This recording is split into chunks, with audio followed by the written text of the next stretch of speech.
Odisha police कोठी ना कोठी बिजु जनता दलर ओडिशा रे हाथ बारिशी साजी।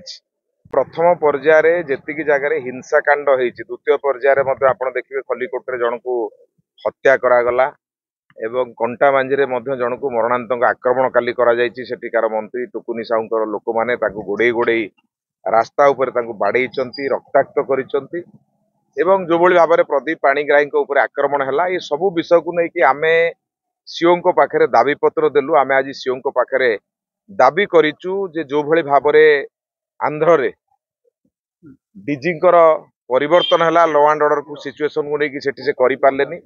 आमको लगुच कोठी ना कोठी प्रथम पर्यायर निर्वाचन परे जो हिंसा हेची ता उपरे जहा दृष्टांतमूलक कार्यानुष्ठान निया जिबा कथा ताहा ओडिशा पुलिस द्वारा निया जाई नाही। तेणु आमको ये स्पष्ट भाव में जना पड़ुची जे ओडिशा पुलिस कोठी ना कोठी बिजु जनता दलर ओडिशा रे हाथ बारिशी साजी। तेणु आम आज दाबी करिचु निर्वाचन कमिशन को आगे से सार्वजनीन करंतु गणमाध्यम आसिकी यही जो भायोलेंस होता या आम यही प्रकार एक्शन नहींचु जदि न जनइबे आम जानबू जे से सीधा सड़क भाव में समर्थन करुचंती ये 25 वर्षर सरकार को समर्थन करुचंती। तेणु आज आम दाबी करिचु निर्वाचन कमिशन को सांगरे या ऊपर एक्शन निया जाऊ।